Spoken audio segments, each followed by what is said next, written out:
All right, we're recording. So, welcome everybody. Anybody got happy bucks to share by chance? Anything special? Well, I endured a week with Emilio. We both got back last week. We spent a week down in Guatemala. He tried to die down there. I'm glad he's And alive, so that'll be my happy buck. thank you. How many IVs did our nurse put in you? Thankfully, only one IB. She injected me with some concussion of I don't know whatever you said it was. I don't know what he did. 1,000 milligrams of Citromax I took Metrozone 500 milligrams twice a day. And man, I swear, every time I go in May, I get sick. three Nah, years ago or three I'm years. just telling you, quit eating at the Estancia in Antigua, man. Yeah, that too. That put me away for a month one time. So anyway, Maybe. Yeah, but yeah, maybe that. I don't know. Who that's knows? commonality there, baby. It is Anybody else coming have out. anything you want to share about life? Well, for all of you that are on here right now, as well as those who are going to be watching later this week, we're really pleased tonight to have Jim Shamlin. Am I saying that right, Jim? That's it. Yep. Yeah, from another district. Actually, I think it's Tom's district. Is that right, Tom? Yeah. Tom and And John. so, alrighty. We're So. representing tonight. Yeah, and But John's he's here even to got the talk to shirt us a on. little Yeah, bit I even about got the heart to shirt. heart. And then we're going to dig into the project work that they're doing with the people from Mexico. And we've got one or two of those guys here as well. And we're really pleased to have you. Um, and I'm going to let Tom introduce Jim, then All Jim right. introduce our other guest, if you don't mind. Tom, you're muted, which is the best part of hearing you. Okay, go ahead. Exactly. I wasn't ready to do that, I so got I'm a just going happy to buck. say I'm just gonna let Jim take it off here. I wasn't prepared to introduce you, Jim. All right. I'd be worried about what you'd have to say anyway. So,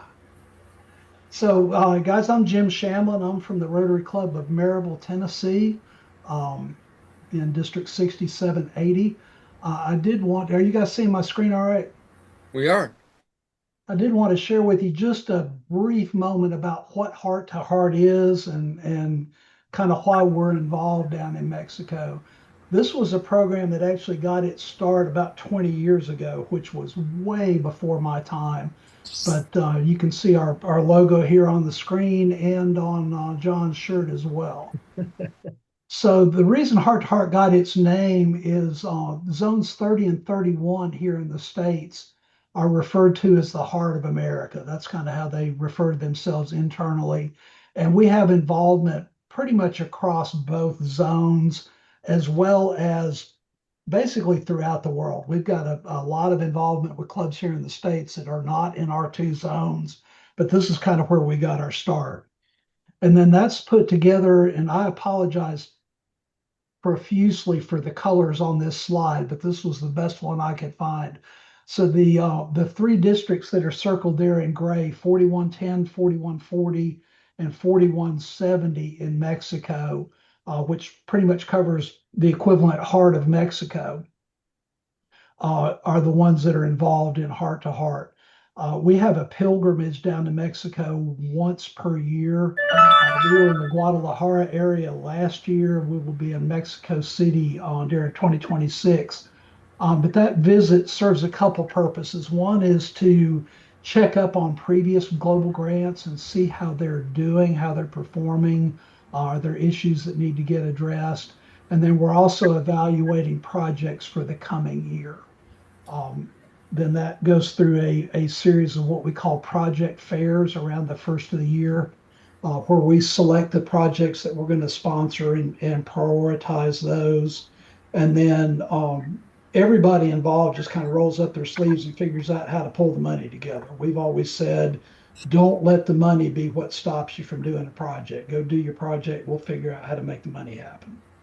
So that is Heart to Heart in a nutshell. I'm now going to turn this over to my friends Pepe and Omero from Mexico and let them tell us a little bit more detail about what the proposed project is for this coming year. So, gentlemen, it's all yours. Thank you. Thank you very much, Jim. Please let me show you our presentation.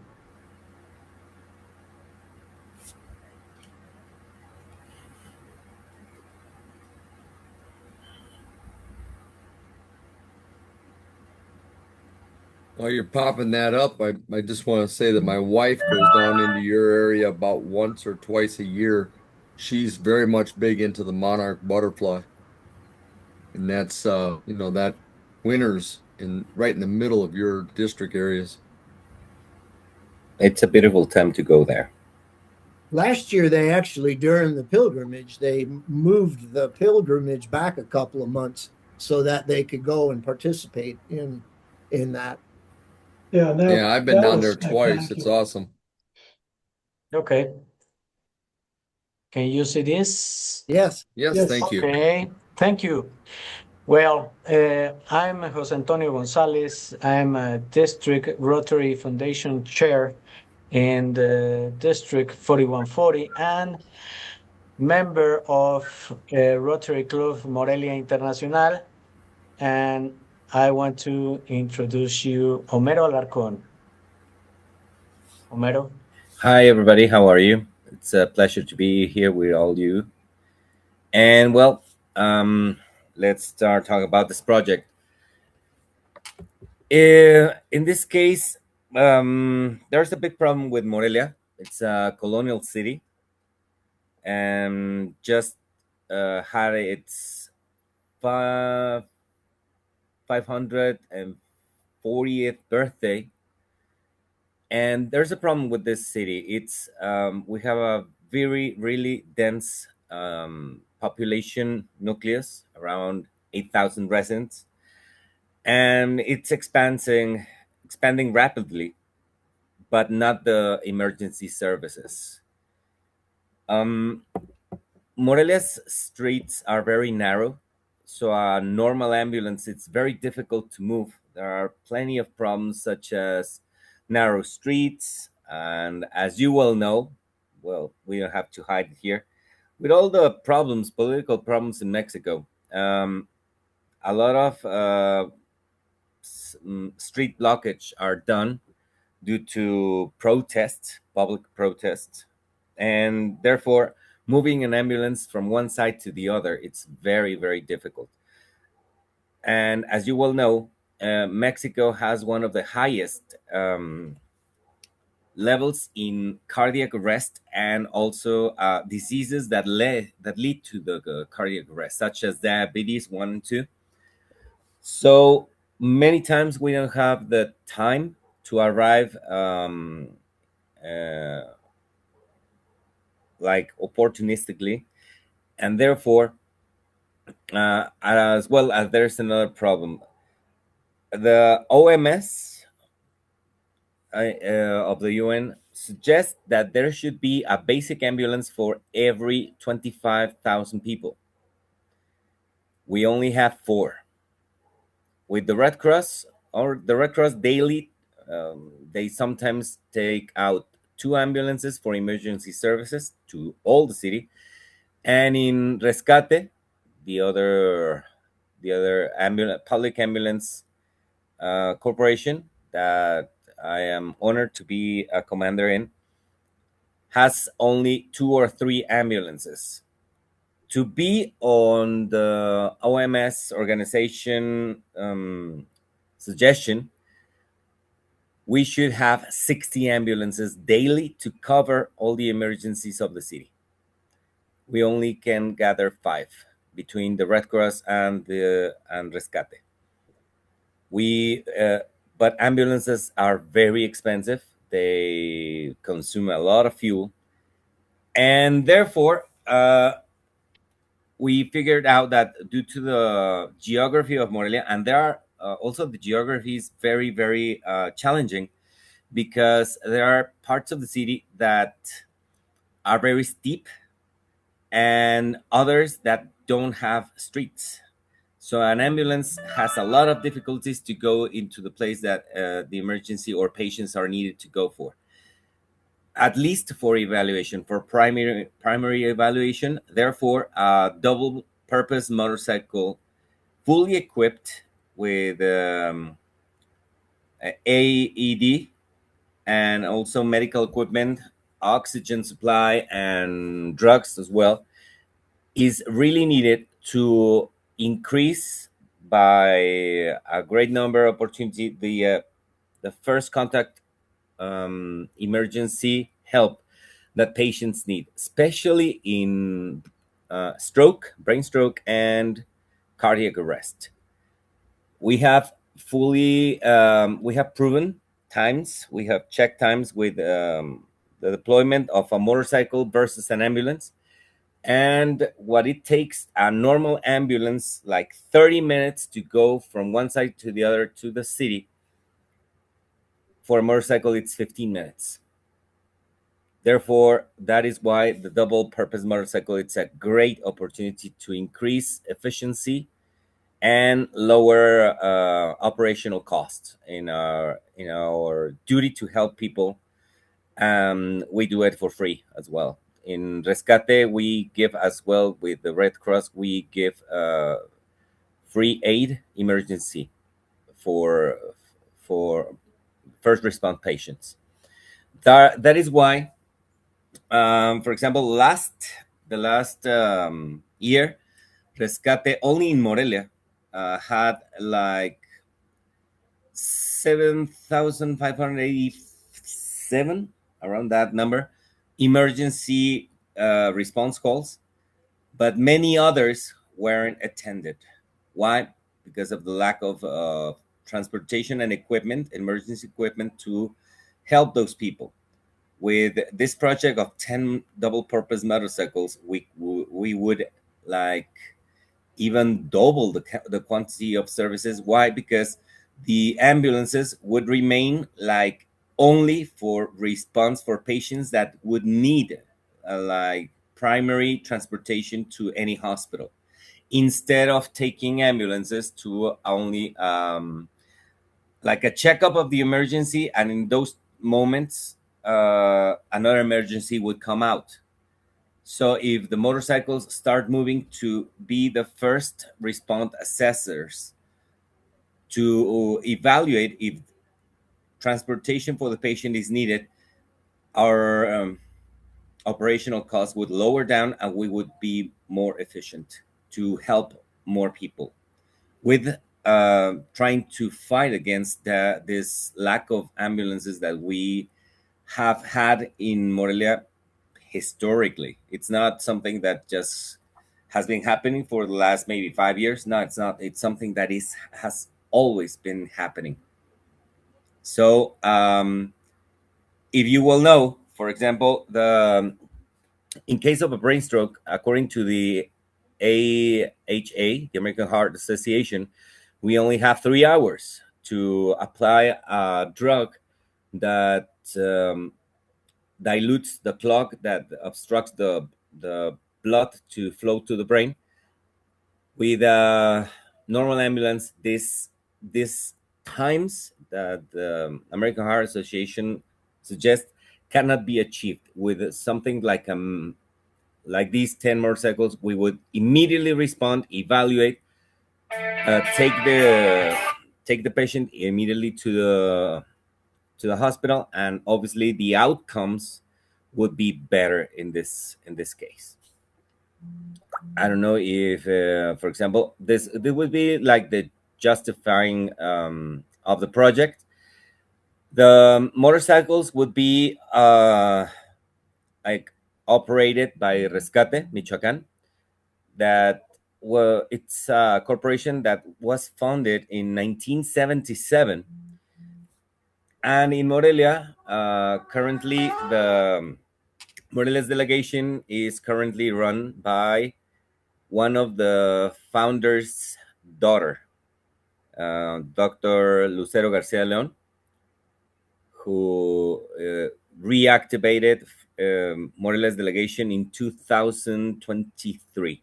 So we are like currently um, like getting donations from even organizations in Morelia, but obviously this project of this size obviously needs a bigger help to start it over. I don't know.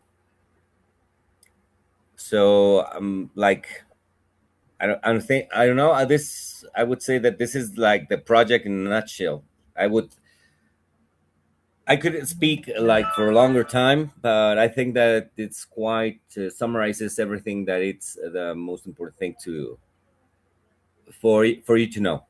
Because as you well know, this project, the longer you take to explain and explain, it becomes boring for everybody. So I think that that would summarizes everything. I don't know if you have any comments. I would be gladly to respond to any questions or doubts that you all have. You said something about transport with a motorcycle for a patient. Is that a reality for No, no, that? no, Or? no, no. Okay. The project is about the motorcycle would be first response, Yeah. stabilizing patient while the ambulance is arriving. Due Okay. to the time lapse that here in Morelia, it takes a long time to arrive. For example, yesterday we have a block out in the streets that surround Morelia, and it was blocked for 24 hours. It's a mandatory place to go through to reach a hospital. But if you have a detour, that detour takes a lot, like 45 minutes to reach to any hospital.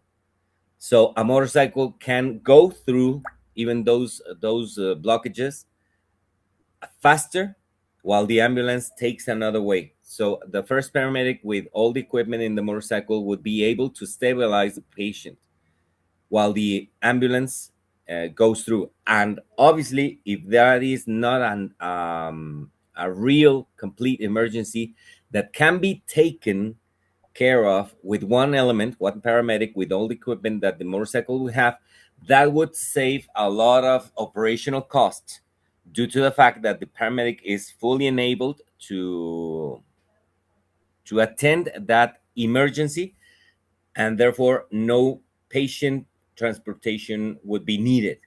So that would be gas, fuel efficiency, time efficiency, um, um, detriment of the ambulance due to continuous movement.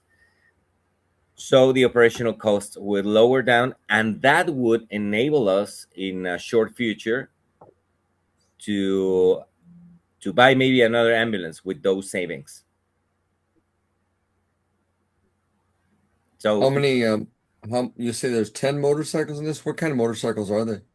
it's a double purpose motorcycle. It cannot be just a street motorcycle Yeah. because some communities are near the Morelia's deputy area, but they are kind of far from downtown or the hospital areas, and they don't have many streets. It's like a rural area inside Morelia's deputy.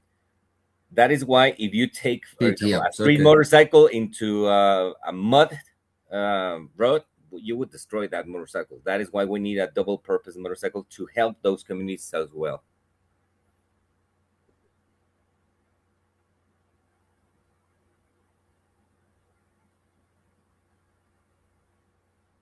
Here's the So budget. they're about $11,000 pieces. Okay. Hmm. I'm looking at these things now. Obviously, the motorcycles would be insured, and for example, we all the emergency services that we respond to are recorded into from January the 1st at 0 hours. We start recording all the emergencies that we attend to. We so all the emergency attention that would be given with the 10 motorcycles, we as well would be recorded And we expect that with 10 motorcycles, the increase of the statistic of effective response, we are calculating like a from 50 to 60% increase in effectivity.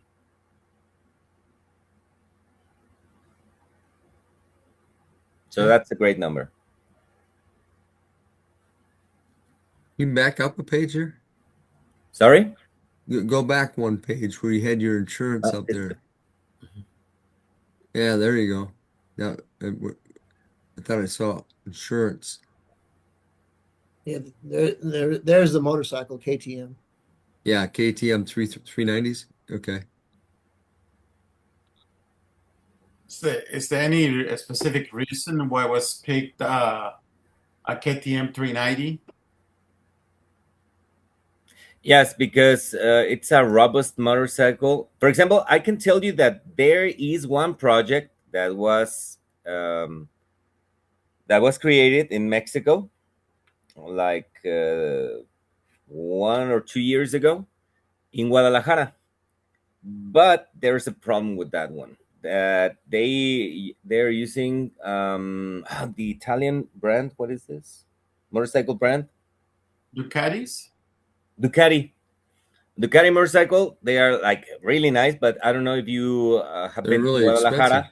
Those are wide streets. They have fast streets, but there is one problem. When they have to take the motorcycle to one of the poorest areas in Guadalajara, the motorcycle gets damaged immediately. So that is why from day one of this project, we were realistic about where are we going to work, what are the true needs of mobility that these motorcycles would have to face, and that is why we after all we studied on all the models, because we had also the Triumph brand and even BMW. Those are like way too expensive motorcycles, and obviously the spare parts are really, really expensive because these motorcycles have to endure severe conditions due to the challenges that the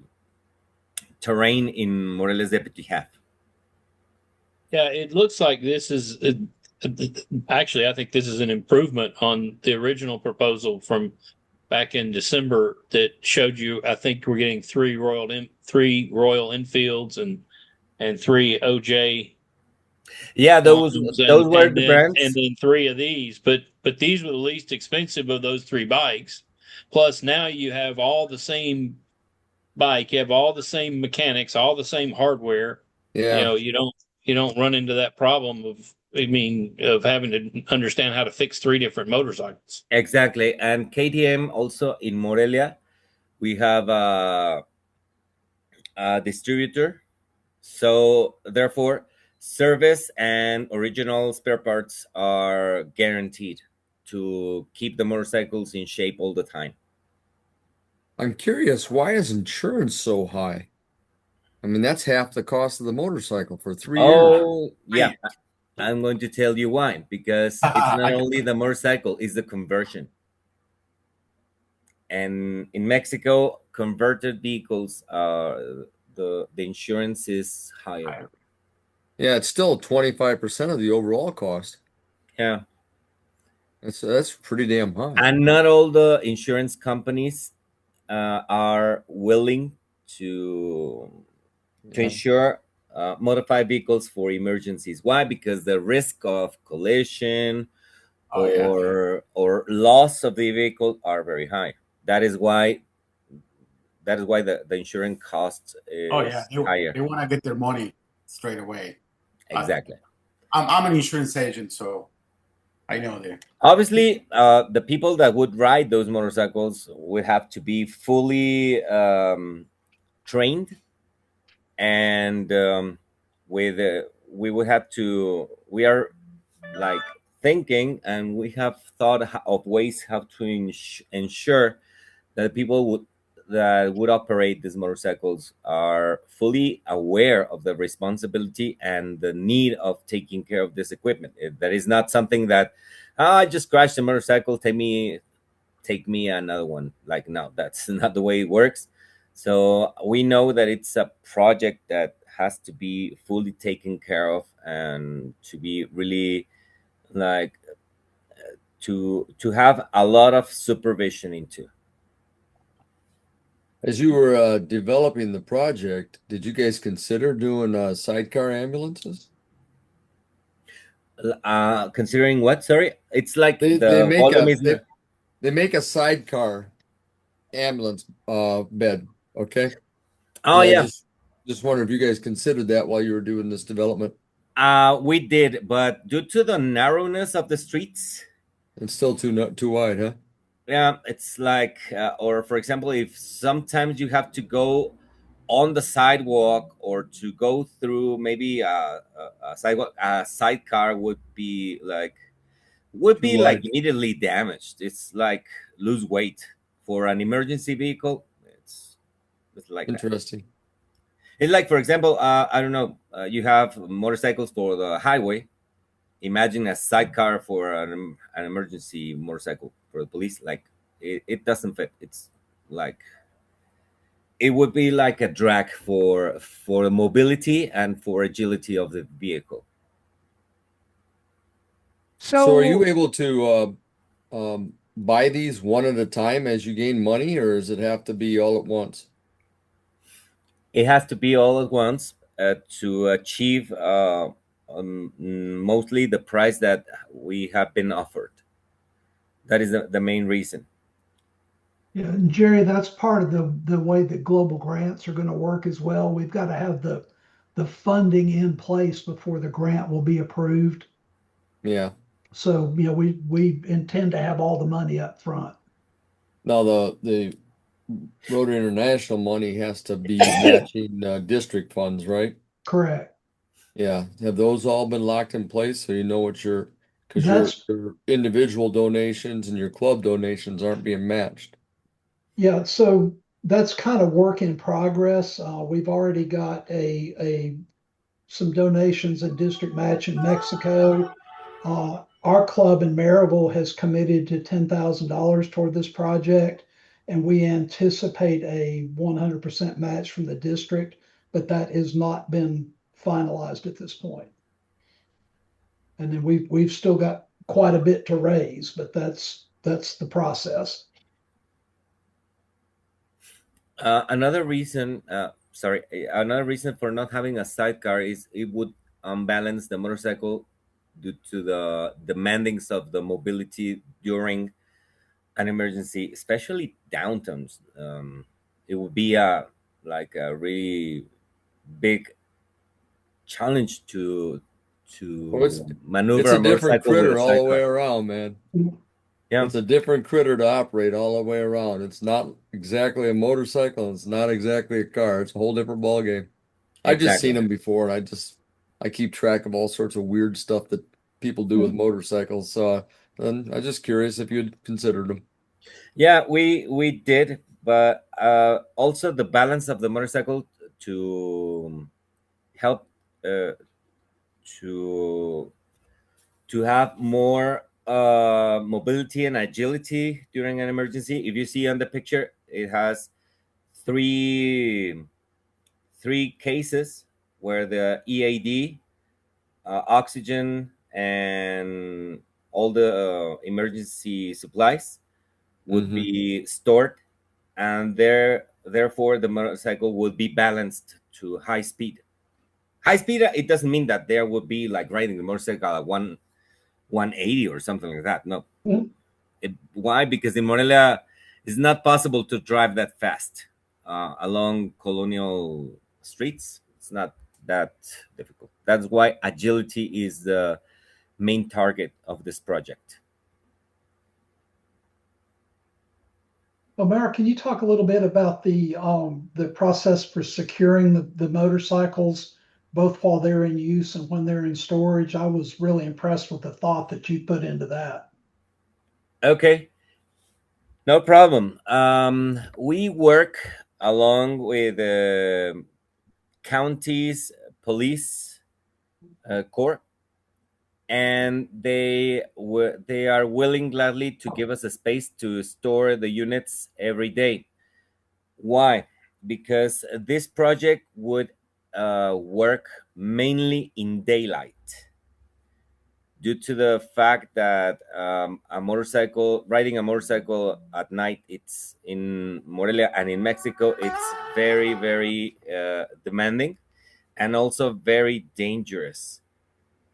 And that is why, after the sunset, the motorcycles will be kept in Morelia's county police department, so they will be all every day. It will be safe.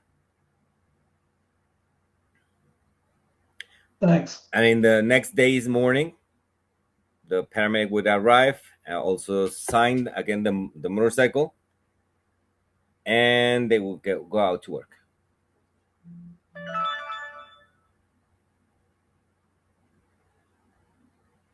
And you said earlier there were other areas in Mexico that were using this, so this is not a unproven concept.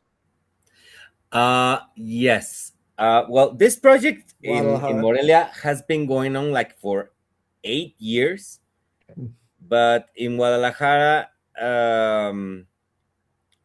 Jalisco's government, especially in the Guadalajara area, implemented like the first response motorcycle, but they are using a really expensive Ducati. So the project, I think that it's really short. It's going to be a short time till they like turn it down, because they say it's a really expensive project, and I believe they are wrong, because if you take an expensive street motorcycle to the areas that a street motorcycle can be taken into, what do you expect? You are using the wrong tool for the wrong material. So that is why we analyzed all the field work that would be needed, and that is why we chose, sorry, the double purpose motorcycle to achieve this mobility. It's especially in difficult terrains, and Well, it cannot be a complete off-road motorcycle, because obviously the tires would destroy themselves in normal streets. So it has to be a double purpose. In the future, maybe we want to extend this project to Pátzcuaro, Zamora, Puruándiro, cities near from Morelia. Well, you know, everybody I think that's on here has ridden a cross purpose bike at one point or another. So we all definitely understand that. And I think we all agree, and we love the equipment that you've chosen. It's we do understand the challenges, and I think it's self evident that what you've chosen to use is going to work great. I'm excited about it. Actually, I'm the one that's cheering this on in our district and want us to participate in it somehow. We got to figure out how, Jerry. Um, but you know, they've already got the basis for it at the Maryville Club. So you know, whatever we can come up with is Well, a great tack on. I think the biggest thing we could do is maybe share this out through IFMR. So That'd be the great, Jerry. funding issue in our district sucks right now. So we're down in membership, and that's hurting. So If I can share with you a story where like when we decided this project, it has a really important part to change lives, is like there was once an ambulance tried to go up an area that didn't have a street. Now it's raining season in Morelia, and all those neighborhoods that don't have pavement, obviously you can imagine how all the roads turn into mud. The ambulance tried to go up, and after it was like we had to rescue the ambulance. It was a 4-hour rescue to take the ambulance out that mud pit, and many emergencies we weren't able to cover them because of that big problem of the mobility, and the weight of the ambulance went against itself. That is why, for example, and maybe you could tell me, well, if you go to a very hard terrain and you need to transport that patient, well, 2 motorcycles can go, and 2 fully trained paramedics can carry the ambulance, because we also include into the equipment of the motorcycles equipment a folding stretcher. So 2 paramedics can carry that person to a lower terrain, and they can after that go up again, take the motorcycle again, and go down. So there are many ways or many configurations where with a 10 motorcycles team can work. Maybe in one occasion they can go in pairs, maybe only in single, but there are many configurations we can achieve with 10 motorcycles. I don't know, the options are endless with this equipment. Interesting. Very interesting project.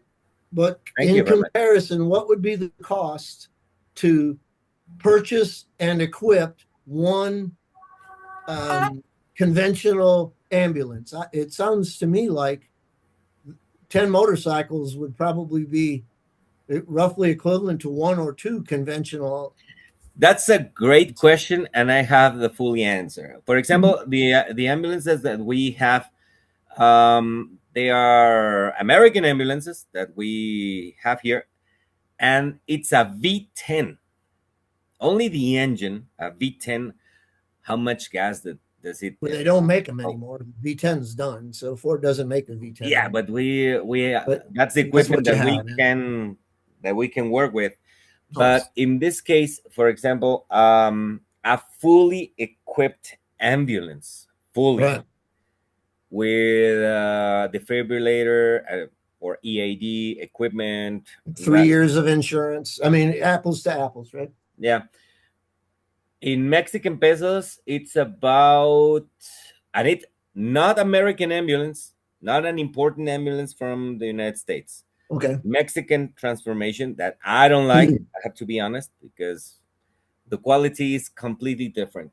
A Mexican ambulance fully equipped, it's around 5-6 million pesos. Only one. Yeah. So It's if not you so- see the money that Now is to required operate it and insure it for 3 years in order to have apples to apples. exactly. And in this case, we would only be able to help 25,000 people, because remember the UN suggestion that it's one ambulance per 25,000 inhabitants. In this case, we are multiplying that by 10. Mm-hmm. So John, the that amount of work, people that we could help, it's 10 times what we can cover with only one ambulance. John, that works out to about 350,000 US for the just for the ambulance. Yeah, for one ambulance. And then Yeah. I was going to say, in order to get apples to apples, you would add in the other variable costs, Yeah, like probably another insurance. 50%.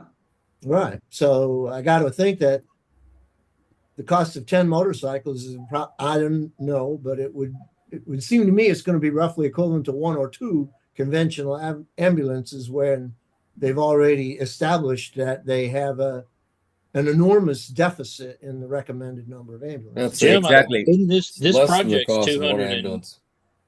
this project for the 10 motorcycles, it's what, 245,000 in Dollars. the total project in US dollars? So Yeah, roughly. that's half an ambulance. Exactly. Guys. For 10 10 of them. motorcycles is going to be half It's an ambulance. it's You know, half what an can you do with half ambulance. an ambulance? It's half an ambulance, and we multiply efficiency by 10. Yeah, that to me, that's pretty good selling right there, you know. Mm-hmm. That So is we the just got to get some more clubs to sign on. It would be great. Cool. And it's a great opportunity for you to come to Morelia and know the city. Might be a road trip for you guys. There you go. You're welcome here anytime. Very cool. We just got to figure out. And Jerry, you're right. I mean, I think it's a joint thing between us and IFMR, Well, it's just a matter of spreading word. I mean, and spreading the word. But I think yeah. both organizations ought to be in on this. Well, our little club, it's going to come down to individual donations. Okay. Right. So, just to sharing that out and then spreading it out amongst our associate members that they can reach out to their own clubs and districts. So, write something up to share that out, Tom, and then see how that goes. Yeah. And Jerry, anybody can reach out and contact me if they've got questions or need to know where to direct things or need to Cool. follow up with the folks in Mexico. We can make all that happen. Cool. I got a question, Homero. Is any possibility to make a video of the obstacles you encounter when an ambulance is trying to go? So I think that would add value to the presentation. That's a great idea. Mm-hmm. Yeah, you can count on that. I can film it with You don't have these things around. we use cell phones here. Oh, that too. We use cell phones. So yeah, we can film that and Plug it into that. Emilio would be glad to come down there on his Harley and do the film for you. exactly. That's Any excuse to ride again, huh, Emilio? Not an excuse. Tom's needing to get his broke in. I'd say that do it. That'll do it. I don't think mine's crossing the Mississippi again. I can ask the paramedics to film. Yeah. Like a normal right along movement to attend an emergency with high traffic, and you can see it by yourself. So I can send it to Antonio, and he can send it to you, old folks. What do you think? Very good. Yeah. All right. Great. Count on it. Thank you. Well, thank you very much for the presentation. Well, thanks for the opportunity. Yeah. Exactly. I will. We've been recording this video, and like I said, we have anywhere from 8 to 20 people that'll watch this sometime throughout the week. So more ideas will maybe pop up, and we can go from there. Yeah. All right. Thank you so much, Jim. I'll send you the video link here in a little bit. Well, it takes a couple hours for the processing to actually end up on YouTube, but it'll come out either later tonight or tomorrow. So thank you, everybody. And what am I missing? I'm not the club president, so what am I missing, guys? Our 5-way test. Amelia, would you give us the 5-way test? Oh, absolutely. For the things we say and do. Is it the truth? Is it the Is truth? it fair to all concerned? Will it bring better friendships? Will it be beneficial to all concerned? And will it be fun? Will it be fun? All right. And that's why it's 5. All right, guys. Thank you so much. And muchas gracias, mi amigos de Mexico. Gracias. Un placer. Yeah. I've And been you are studying. invited I was to just come telling to Jim Morelia. before everybody came on. I've been muchas studying gracias, for Pepe. 6 or 7 years now. I go to Guatemala 3 or 4 times a year, so I study down there quite a bit. Muy pronto iremos a México, muy pronto. Right, Jerry? Así lo esperamos. Gracias. Claro que sí. Thank you very much. Thank you, Jim. Thanks, Jim. Thank you for the Jerry. opportunity. Goodbye. Stopping the recording. There we go. Bye, guys. Goodbye.